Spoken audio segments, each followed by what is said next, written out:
Matt and Danny had never imagined they'd be sitting on a busy Chicago sidewalk, desperately trying to sell a small, beat-up toy car. It wasn't just any car.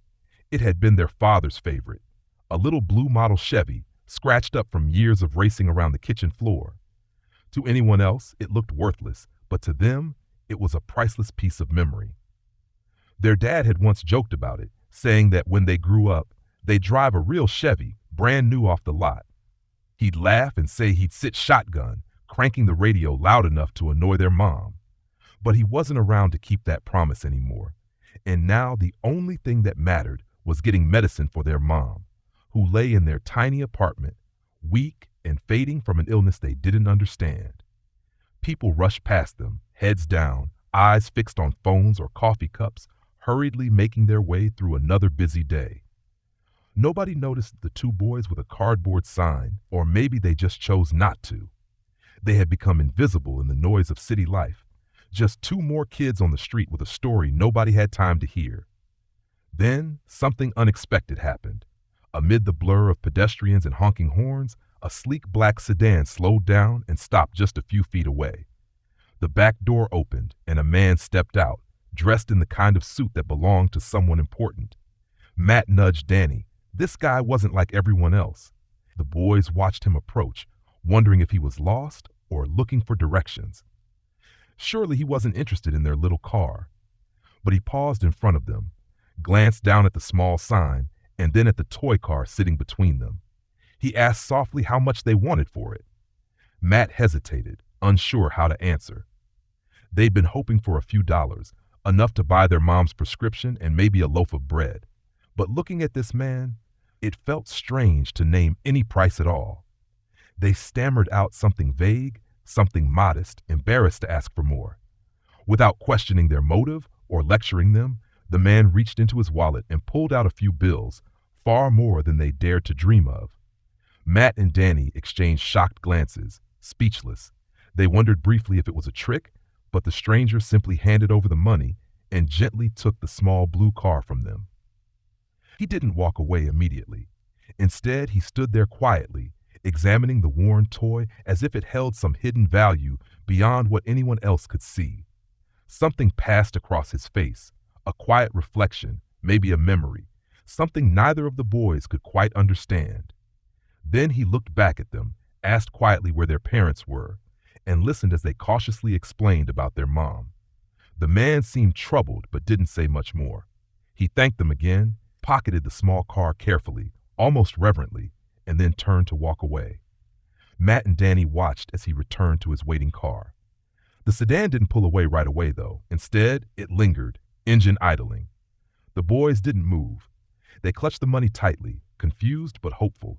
Maybe this was enough. Maybe their mom would be okay now. Inside the car, Logan Carter sat quietly, staring down at the tiny blue Chevy resting in his palm. It felt heavier than it should, weighted with meaning he hadn't expected. Logan had built his life around precision, control, decisions that always made financial sense. He had no room in his carefully constructed world for sentimental gestures, and yet here he was, inexplicably moved by a child's toy bought off a Chicago sidewalk.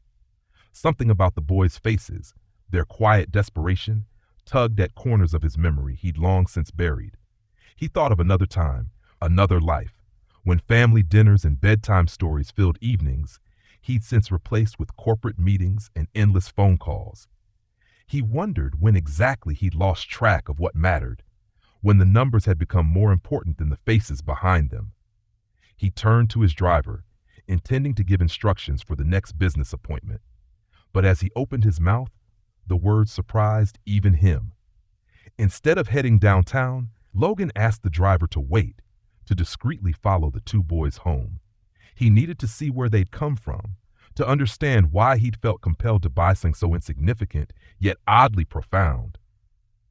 Logan didn't believe in fate or coincidence, but as he watched Matt and Danny hurrying along the crowded sidewalk, the money safely tucked into their pockets, he couldn't shake the sense that he just stumbled into something important. Perhaps life had given him an opportunity he wasn't looking for, an unexpected chance to reconnect with a part of himself he'd left behind years ago. He knew this wasn't logical, wasn't part of the day's agenda, But maybe not everything needed to be carefully planned. Maybe sometimes the most meaningful choices were the spontaneous ones, made from instinct rather than reason. Logan Carter leaned back, closed his fingers around the small blue Chevy, and felt, for the first time in years, a stirring of hope.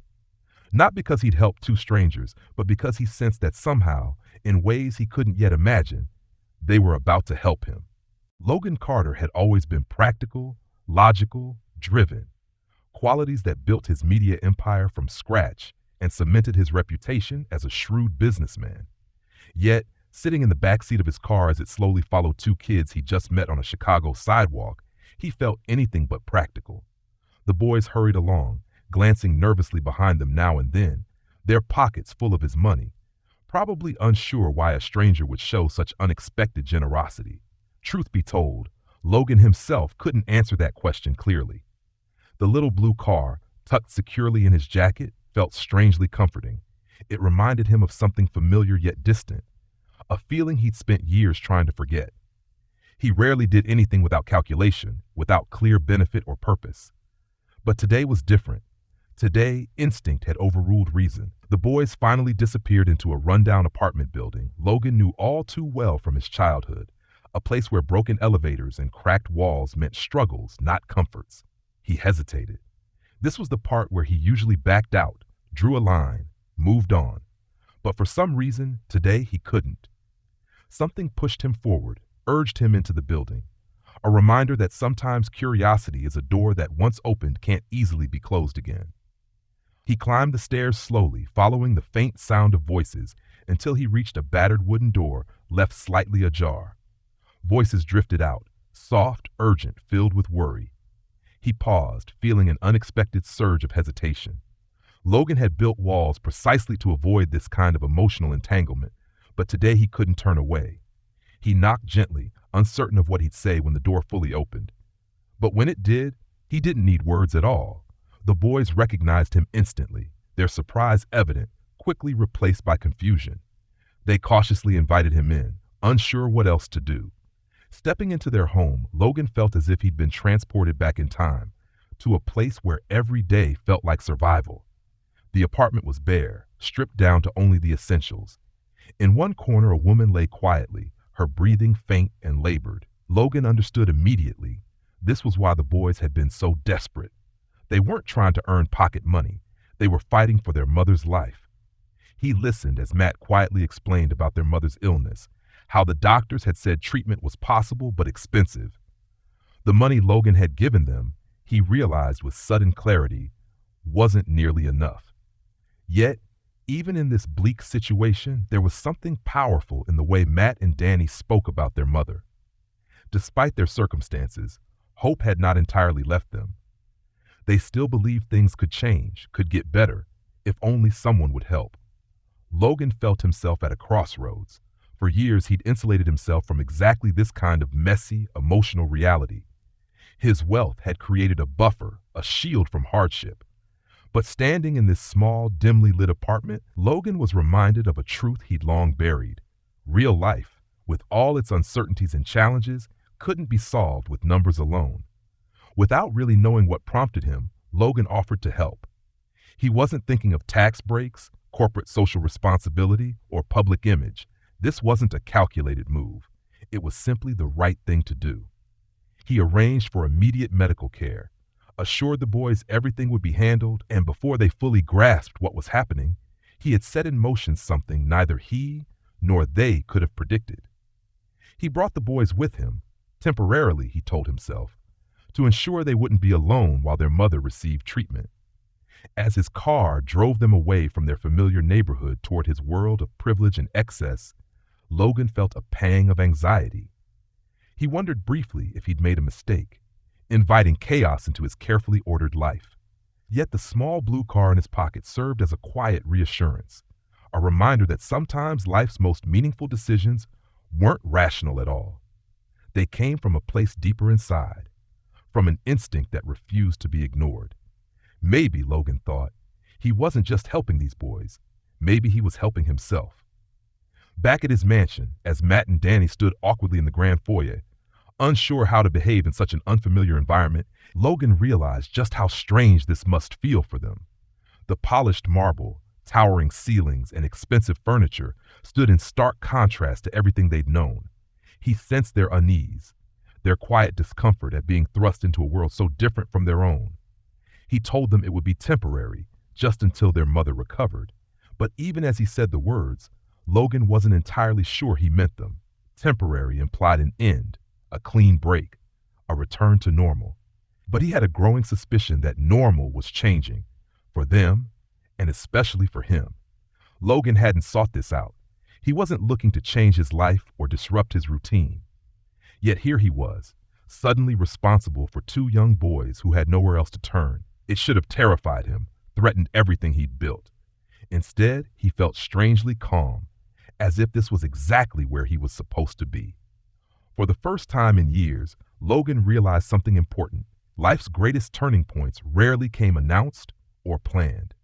Sometimes they arrived quietly, unexpectedly, slipping into your day disguised as ordinary moments, like two boys selling a toy car on a sidewalk in Chicago. Bringing two young boys into his home wasn't a scenario Logan Carter had ever envisioned.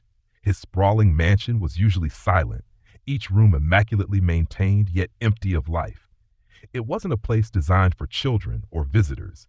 Yet here he was, suddenly navigating breakfast cereals, bedtimes, and a relentless barrage of questions. Matt and Danny adapted surprisingly quickly, though Logan could sense their hesitation. His world was strange to them, a glossy magazine spread, beautiful but distant. Logan understood their discomfort. He remembered his own early days when wealth was a distant dream and survival meant making tough choices every day. The boys quietly marveled at things Logan barely noticed: the size of the TV, the fridge full of endless options, the garden that stretched beyond imagination. But beneath their awe, he sensed an unspoken anxiety, a feeling they didn't belong. Their mother, Lisa, was at a hospital receiving treatments that Logan had swiftly arranged. At first, he told himself it was a purely humanitarian gesture, the decent thing to do. But each day, Logan found himself more invested, anxiously awaiting updates, ensuring Lisa got the best care. He was a man accustomed to control, yet now he found himself deeply unsettled by his emotional investment in a stranger's well-being. Matt and Danny, despite their initial caution, began to show trust toward Logan. They talked openly at the dinner table about school, their friends, their favorite sports teams, conversations Logan hadn't had in years. He found himself smiling at their animated debates, quietly fascinated by their youthful optimism despite everything they had faced. Yet, each evening after dinner, reality returned as they spoke softly about their mother, wondering when she'd return, if she'd fully recover. Logan felt helpless during these moments. All his power, money, and connections couldn't ease their worry or erase their fear. It reminded him painfully of the limits of wealth and control, a lesson he'd learned harshly years earlier. As days turned into weeks, Logan found his routine changing dramatically. His usually predictable schedule filled up with soccer practices, parent-teacher conferences, and school events. He delegated corporate meetings to his team, took calls from the hospital between board meetings, and rearranged his entire life to accommodate the unexpected responsibilities he'd willingly taken on. He wasn't blind to the whispers at the office. Colleagues and executives noticed his distracted nature, his reduced appearances, and speculated about the reason behind Logan Carter's sudden retreat from public life. Yet he dismissed their curiosity, uninterested in explaining himself. For the first time in his career, the opinions of others didn't hold sway over him. What mattered more was ensuring Matt and Danny felt safe, cared for, and hopeful. Logan saw himself reflected in the boys. Their resilience was something he admired deeply, the way they faced each day without bitterness, grateful for simple joys. It was a lesson he'd forgotten, buried beneath years of corporate battles, shareholder meetings, and endless striving for more. Through their eyes, he rediscovered a simpler, more meaningful approach to life. Lisa's condition improved steadily, the doctors optimistic about her recovery. Each positive update brought palpable relief and hope into Logan's household. Matt and Danny eagerly shared their mother's progress at school, proudly telling friends about the billionaire helping their family. Logan wasn't entirely comfortable with the attention, but he understood their excitement. They were children, after all, experiencing something remarkable in their young lives. Still, Logan knew this arrangement was temporary. Soon Lisa would recover, the boys would leave, and he'd return to his quiet, orderly solitude. The thought unsettled him deeply. Somewhere along the way, he'd grown attached. He'd allowed himself to imagine a different future, one that included noise, laughter, and even chaos, things he once avoided at all costs. One afternoon, while the boys were at school, Logan visited Lisa in the hospital. Their conversation was brief, friendly, but held an undercurrent of awkwardness neither fully acknowledged. She expressed gratitude for his generosity, unsure how she'd ever repay him. Logan assured her no repayment was necessary.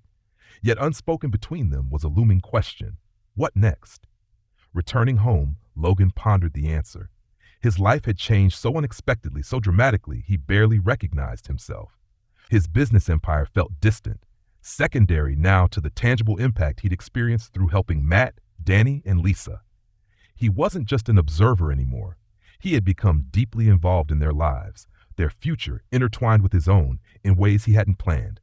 But Logan also knew himself well, knew he was a man who rarely allowed vulnerability, who preferred predictability and control. The uncertainty ahead frightened him. He had deliberately insulated himself from emotional entanglements after losing his own family years ago. Opening himself up now meant risking pain, disappointment, loss, things he vowed he'd never endure again. Yet as he sat in his empty mansion awaiting Matt and Danny's return from school, he realized something important.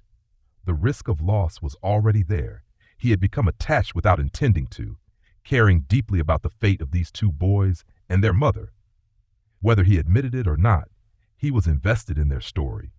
Logan didn't have all the answers, but he knew one thing clearly: stepping back was no longer an option. This wasn't just charity. It was about rediscovering parts of himself he'd long forgotten.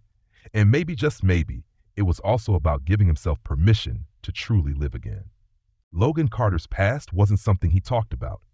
He'd carefully crafted a life defined by privacy, control, and emotional distance, because that was how he coped best with loss. But now, with Matt and Danny in his home, all that carefully built protection began to crack. He saw reminders of his past everywhere, in the ordinary moments he'd almost forgotten how to cherish. Family dinners, late-night snacks, weekend TV marathons. These things he dismissed as trivial now seemed crucial, meaningful. Logan never intended for Matt and Danny to find out about his private grief. But kids have a way of discovering the secrets adults try hardest to keep hidden. It happened quietly, naturally, almost inevitably. One afternoon, while Logan was caught up with calls from his office, Matt and Danny, exploring the vast house out of boredom, stumbled across the room he'd kept locked and untouched for years. That room represented everything Logan wanted to avoid: painful memories, unbearable loss. It was a shrine to the family he'd lost so tragically. Toys lay scattered exactly as they'd been left, clothes neatly folded, shelves lined with books that hadn't been opened in years. It was a frozen snapshot of his life before everything fell apart, a reminder of happiness abruptly stolen away. When Logan found the boys standing uncertainly at the doorway, he felt something deeper than anger or frustration. He felt vulnerable. The one part of his life he had meticulously guarded was now exposed, open to questions he didn't know how to answer. Logan understood immediately that he couldn't pretend anymore. He owed the boys honesty, not just for their sake, but for his own as well. Slowly, reluctantly, Logan explained. He told Matt and Danny about his family, his wife, Sarah, who had loved life fiercely, and their daughter, Emily, who had brightened every room she entered. He described their ordinary happy days and how suddenly, tragically, they'd been ripped away. Logan talked about grief openly for the first time in years. He admitted his inability to move past it, his choice to bury himself in work rather than face the pain. Matt and Danny listened carefully, absorbing every word. They understood loss too, though differently. They knew what it felt like when life changed overnight, when something essential disappeared forever. Their quiet acceptance, their genuine compassion, surprised Logan more than he thought possible. He had feared judgment or pity, but instead found understanding, an unspoken connection deeper than he'd anticipated. In that moment, Logan realized something profound. The boys weren't just kids he was temporarily helping. They were mirrors, reflecting truths he'd long avoided. Through them, he saw his own struggles, his own fears, his own hopes for something better. They reminded him that loss didn't have to define him forever, that healing was messy and complicated but possible. Logan didn't immediately transform into someone different. The revelations in that room didn't erase his pain or suddenly fix everything, but it began a shift inside him, small but powerful. He found himself becoming more present, more open, less guarded. He shared memories of Sarah and Emily more freely, not just as stories of loss, but as celebrations of the lives they'd lived. For the first time in years, he could speak about them without feeling crushed. Meanwhile, Matt and Danny grew more comfortable around Logan. Their relationship deepened, no longer limited by caution or uncertainty. They began to trust him fully, sensing his sincerity and willingness to open up. In return, Logan discovered joy in the simple moments, helping with homework, attending their school events, laughing over silly jokes. His mansion, once cold and formal, filled with life again. The shift didn't go unnoticed. Friends and colleagues observed Logan's changing priorities, remarking privately about his newfound softness, his unusual availability, his openness to distraction. But Logan no longer cared about appearances or others' judgments. His definition of success had changed dramatically. Wealth, power, and influence mattered less compared to the real human connections he was rebuilding, the second chance at happiness he hadn't expected. Logan still worried, of course. He knew all too well how fragile happiness could be. The prospect of losing again, of experiencing heartbreak once more, terrified him. Yet he understood now that isolating himself hadn't protected him from pain. It had only denied him joy. Life was uncertain, complicated, often messy, but worth embracing fully, even with the risk of loss. As the weeks passed, the locked room became less a memorial of grief and more a space of reflection and acceptance. Logan decided to leave it unlocked, open, accessible, not as a reminder of tragedy, but as proof of survival, strength, and resilience. It stood as a quiet acknowledgement that memories didn't have to imprison him. They could empower him instead. Logan realized something important. The past could coexist peacefully with the present. His love for Sarah and Emily didn't diminish as he cared deeply for Matt and Danny. Rather, his heart simply grew larger, more capable. Healing didn't require forgetting. It required remembering differently, with gratitude rather than despair. For Logan Carter, letting Matt and Danny into his life had been unexpected, disruptive, and challenging. But it had also been life-changing. The boys had unknowingly guided him toward acceptance, toward hope, toward a life reclaimed from the shadows of grief. In opening his heart to them, Logan had finally given himself permission to live again, to hope again, to believe in happiness again, even if happiness looked different than he'd imagined. As Lisa gradually regained her strength in the hospital, Logan found himself spending more and more time with Matt and Danny, discovering the small yet profound ways their presence reshaped his world. Their conversations grew deeper, more personal, as the initial awkwardness faded. Logan, who had spent so long shielding himself from emotional risk, now willingly opened up about things he'd never planned to discuss again. The boys shared stories about their father, a man Logan never met, but began to feel he knew. They described a dad who loved football on Sundays, who grilled burgers in any weather, who taught them that kindness mattered more than money or status. Logan admired this unseen figure, recognizing the powerful legacy he'd left behind. It made Logan wonder about his own legacy, what he'd leave behind beyond business success and wealth. For the first time, he realized the emptiness of accomplishments without connection, the hollow nature of achievements without someone meaningful to share them. Lisa's hospital room became a place of quiet revelations, too. Logan visited regularly, bringing the boys along, carefully observing how Lisa's warmth and humor instantly brightened the sterile atmosphere. She spoke openly about her struggles, her fears, her hopes for the future, often making Logan laugh despite the difficult circumstances. Lisa had a strength Logan admired deeply. Her resilience was contagious, a constant reminder that life's challenges didn't have to define you.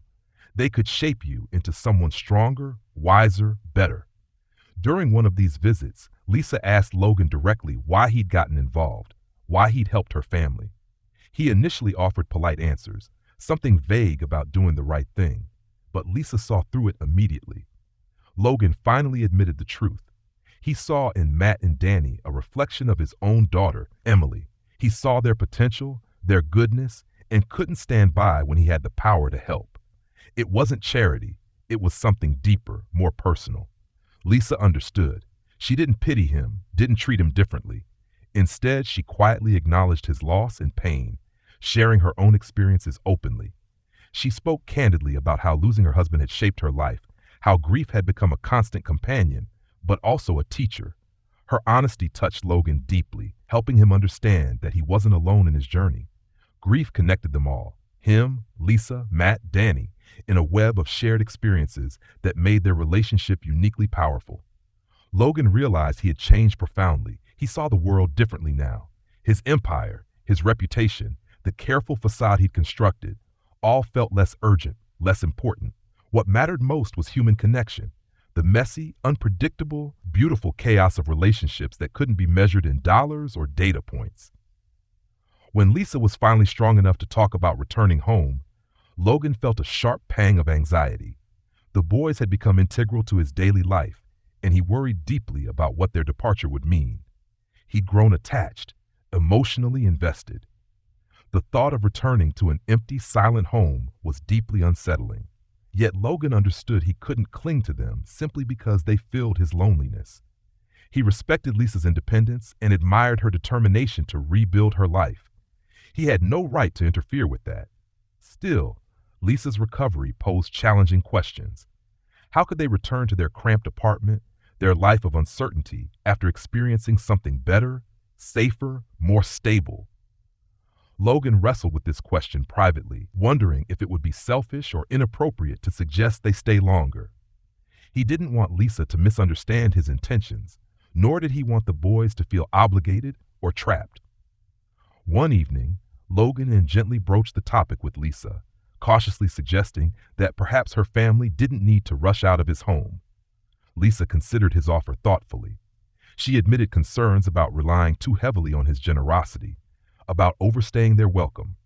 Logan countered honestly, assuring her the welcome was genuine, rooted not in pity or obligation, but in a sincere desire to support them as they rebuilt their lives. Their conversation shifted naturally to broader discussions about family, loss, and recovery. Logan expressed admiration for Lisa's strength and courage.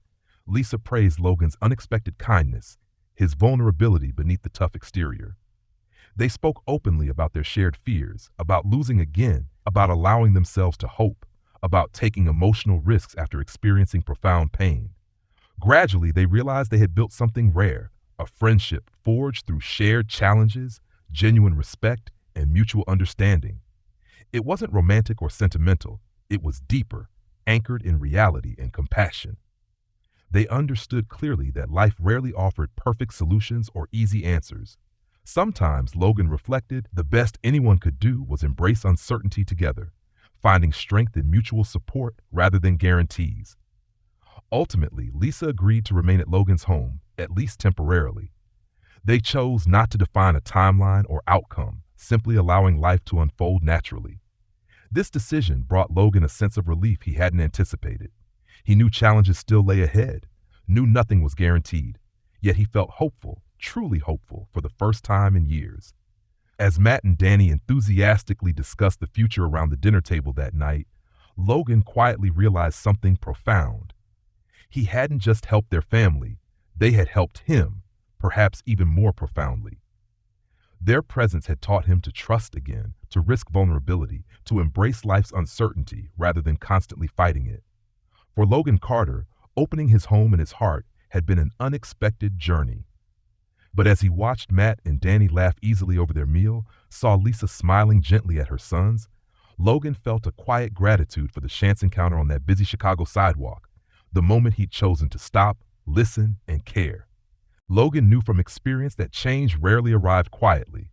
It always came wrapped in uncertainty, bringing a rush of excitement mixed with fear.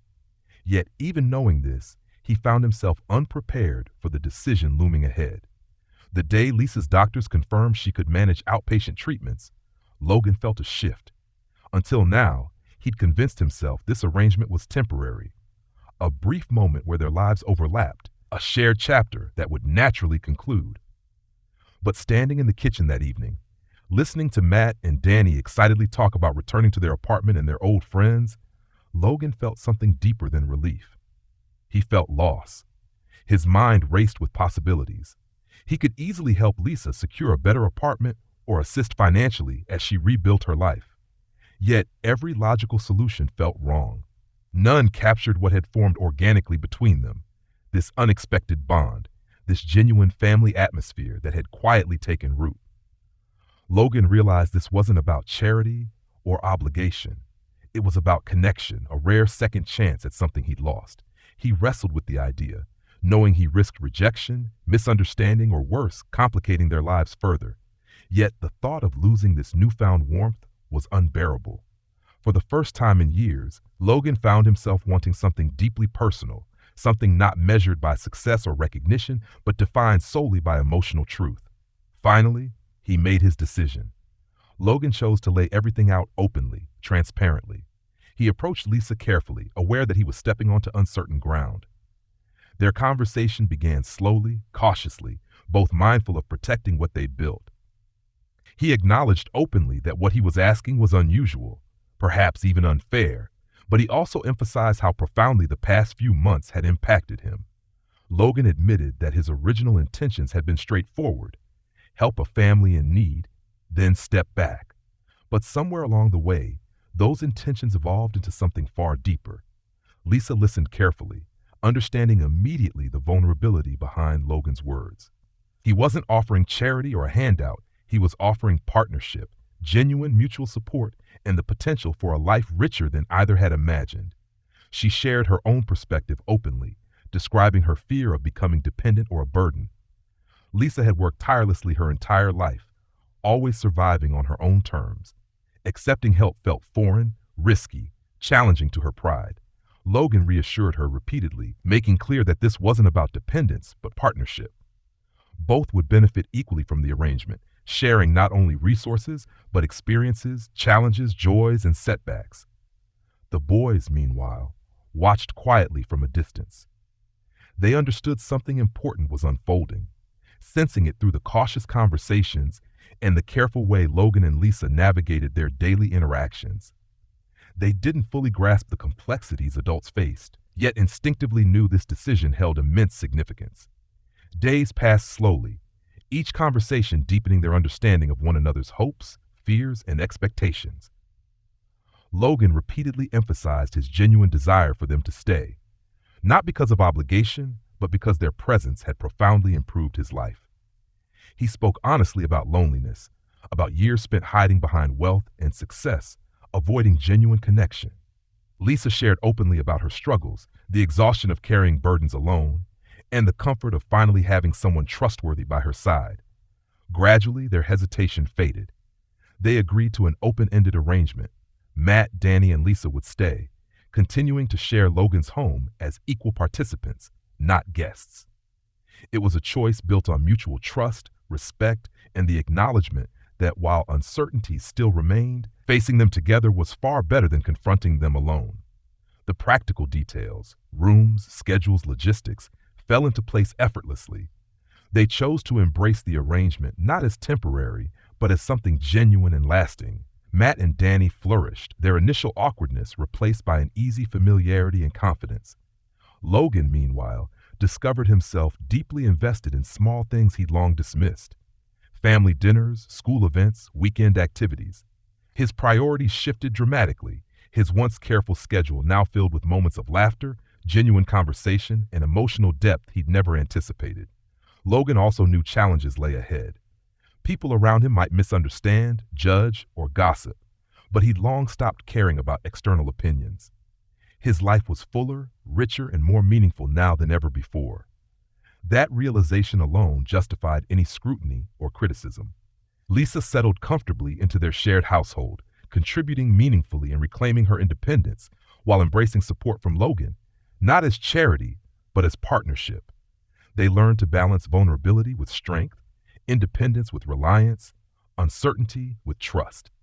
Logan, for the first time in years, felt truly alive, fully engaged in something that mattered beyond his corporate identity. The day they officially acknowledged their arrangement felt surprisingly ordinary, yet deeply significant. Logan knew it wasn't a storybook ending. Life rarely provided perfect solutions, but it felt honest, authentic, and deeply hopeful. They weren't simply coexisting. They were actively choosing to build something new together, fully aware of the risks yet committed to navigating them side by side. Logan realized he'd gained far more than he'd given. Matt, Danny, and Lisa had unknowingly guided him back to emotional honesty, to vulnerability, to genuine happiness. He'd spent years protecting himself from loss, only to discover that in avoiding risk, he'd also avoided life itself. Now, embracing uncertainty alongside them, he reclaimed his humanity, finally understanding the profound difference between merely existing and truly living. Time moved differently now.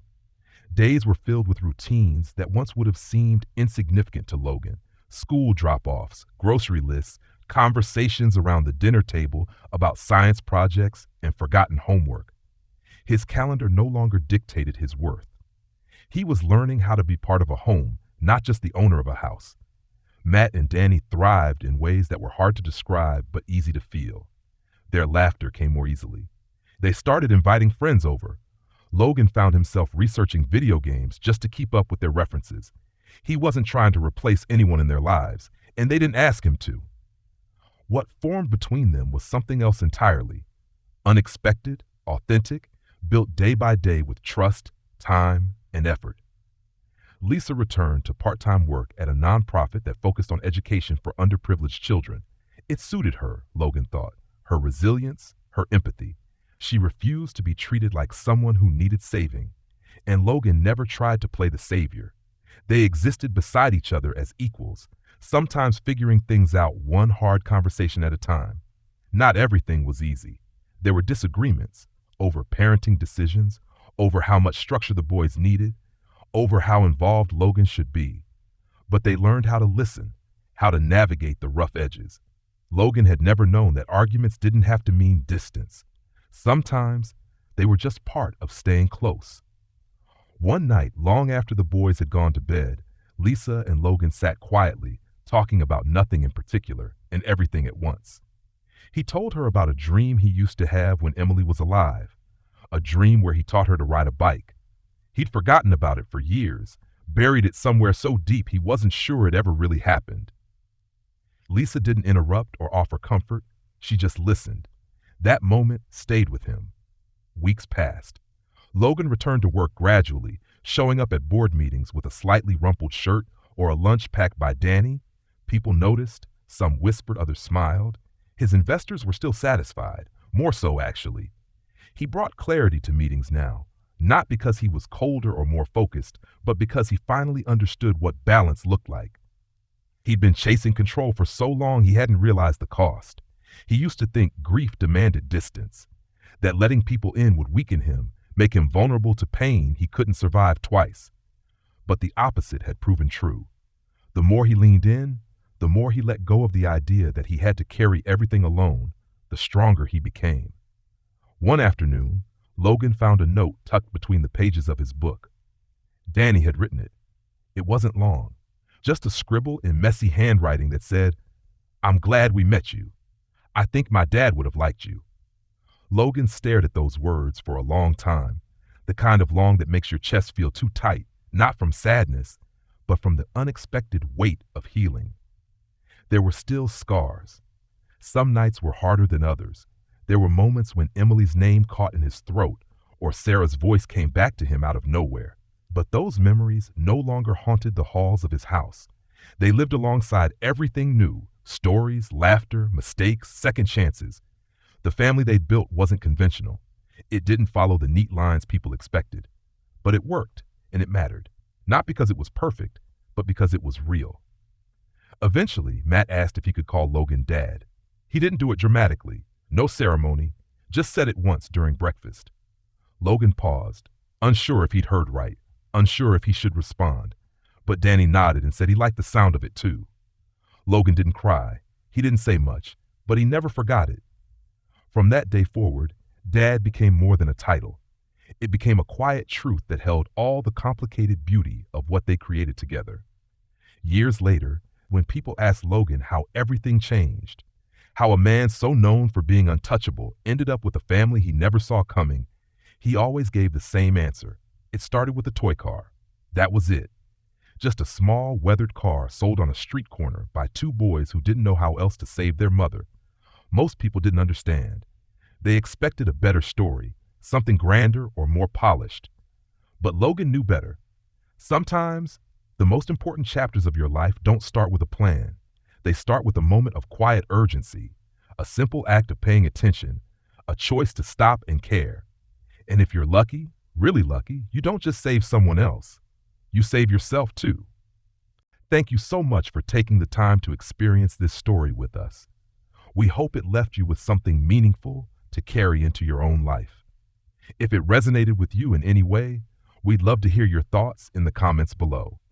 To support our channel, all it takes is a simple like, a quick comment, or a subscription. Every bit of encouragement helps us continue sharing stories that matter. See you in the next one.